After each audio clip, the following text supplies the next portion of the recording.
সবই তো আমার বান্ধবী, তাতে অসুবিধা কি আছে? আপনারা যদি শোভন বৈশাখীকে দেখাতে পারেন তো দেখাবেন।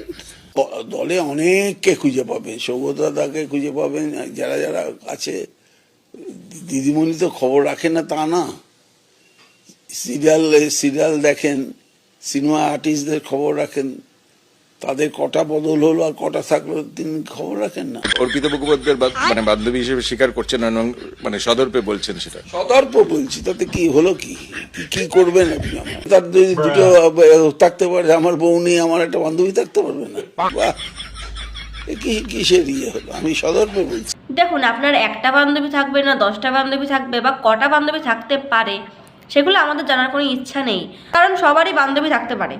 তবে এখানে কথা হচ্ছে যে আপনার বান্ধবীর ফ্ল্যাটের থেকে 50-60 কোটি টাকা সোনা দানা, এমনকি ফ্ল্যাটের দলিল, জমির দলিল যেগুলো পাওয়া যাচ্ছে, মানে আপনার বান্ধবী ঠিক কী কাজ করে যার জন্য আপনার বান্ধবী ঠিক এত সম্পত্তি বা এত কিছু থাকতে পারে, তার ঠিক এই প্রশ্নের উত্তরটাই জানার আছে। এবং এরপরে আপনার কটা বান্ধবী থাকলো, বা আপনার বউ নেই তাই আপনার বান্ধবী আছে, বা ইত্যাদি ইত্যাদি, আমাদের জানার কোনো ইন্টারেস্ট নেই।